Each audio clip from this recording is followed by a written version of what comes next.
அரசு விழாக்களிலும் அதிகாரப்பூர்வ நிகழ்ச்சிகளிலும் தேசிய கீதத்திற்கு முன்பாக வந்தே மாதரம் பாடல் இசைக்கப்பட வேண்டும் என்று உள்துறை அமைச்சகம் அதிரடியாக உத்தரவிட்டுள்ளது.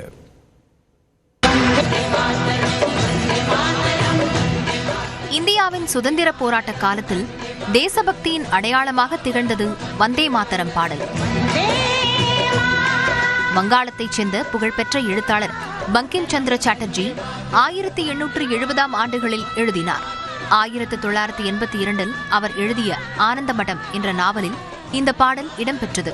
பின்னர் 1896 நடந்த இந்திய தேசிய காங்கிரஸ் மாநாட்டில் இந்த பாடலை முதலில் ரவீந்திரநாத் தாகூர் பாடினார்.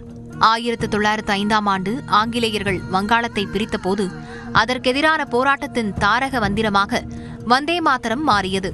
மக்கள் தெருக்களில் ஊர்வலம் செல்லும் போது முழங்கிய முக்கிய முழக்கம் இதுவே. ஒரு கட்டத்தில் பொது இடங்களில் இப்பாடலை பாட ஆங்கிலேய அரசு தடை விதித்தது. தடையை மீறி பாடியவர்கள் சிறையில் அடைக்கப்பட்டனர்.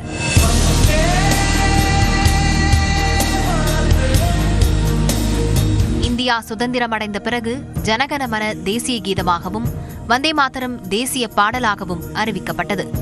இப்பாடலின் 150வது ஆண்டு விழா தற்போது கொண்டாடப்பட்டு வருகிறது. இந்த பாடலை பாட புதிய நெறிமுறைகளை உள்துறை அமைச்சகம் வெளியிட்டுள்ளது. முதல் 190 வினாடிகள் கொண்ட முதல் 6 சரணங்களை அரசு நிகழ்ச்சிகளில் பாட வேண்டுமென உத்தரவிடப்பட்டுள்ளது. இதுவரை வந்தே மாதரத்தின் முதல் 2 சரணங்கள் மட்டுமே பாடப்பட்டு வந்தது.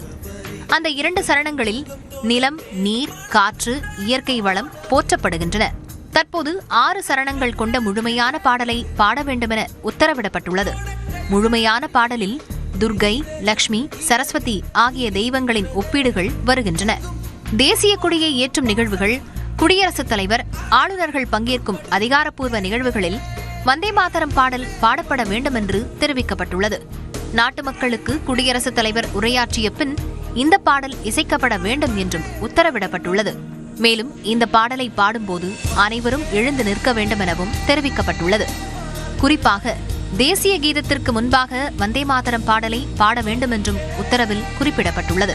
பள்ளிகளிலும் தினமும் காலையில் இந்த பாடலை மாணவர்கள் கூட்டாக பாடுவதை ஊக்குவிக்க வேண்டுமெனவும் தெரிவிக்கப்பட்டுள்ளது. வந்தே மாதரம் என்பதற்கு தாயே உன்னை வணங்குகிறேன் என்று பொருள். பாரத மாதாவை வளமிக்கவளாகவும் அறிவுமிக்கவளாகவும் ஆற்றல் மிக்க தெய்வமாகவும் உருவகப்படுத்தி இப்பாடல் போற்றுகிறது. 2002 BBC நிறுவனம் நடத்திய வாக்கெடுப்பில் உலகின் மிகவும் பிரபலமான முதல் 10 பாடல்களில் வந்தே மாதரம் 2வது இடத்தை பிடித்திருந்தது குறிப்பிடத்தக்கது.